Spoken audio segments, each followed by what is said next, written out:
Well, when it comes to eye-watering levels of debt and general economic turmoil, Greece and Spain spring to mind as both went through a torrid time in the aftermath of the financial crisis that rocked the eurozone a few years ago. But unlike Greece, Spain appears to be on the road to recovery. How did it do it, and what can we learn from the Spanish experience? Our Kim Ji-yeon files this report from Barcelona. Spain was one of the countries hardest hit by the 2008 global financial crisis.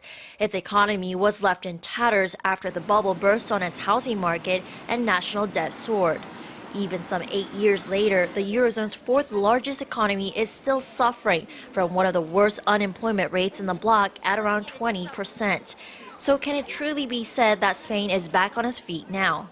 Spain has been working hard to dig out of its hole after it was forced to ask for an EU bailout in 2012. And those efforts seem to be paying off as its economy is recovering on the back of rising consumption.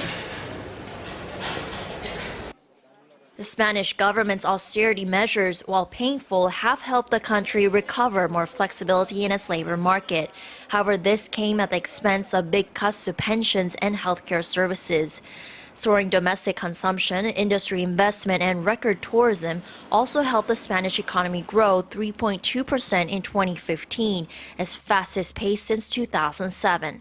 The banks have understood that it's better at the end to restructure the debt and to get it paid later, but to get it paid, then don't do the restructuring and then having the company go bankrupt and lose everything. So a lot of this has already been done, a lot of this renegotiation. So I think that the economy is now in a much better shape and going up reasonably.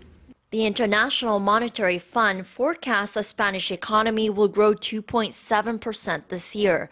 The professor says the recovery in Spain and some other European countries are good reference cases for a country like China that is also restructuring its economy. So sometimes the press says the economy collapses, goes from 7 to 6.9. Well, that's not a big collapse. But if you go into depth, you see, okay, there is people who were doing quite well, that they do well but not so much, have gone down, and people who were very poor, then they go up.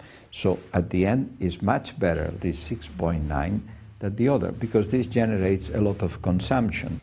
He says countries that depend on China for exports would also benefit as demand for their goods and services would increase.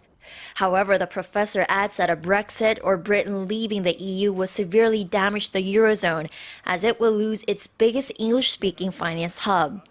Brits decide on whether they want to stay in or leave the EU in late June. Kim Ji-yeon, Arirang News, Barcelona.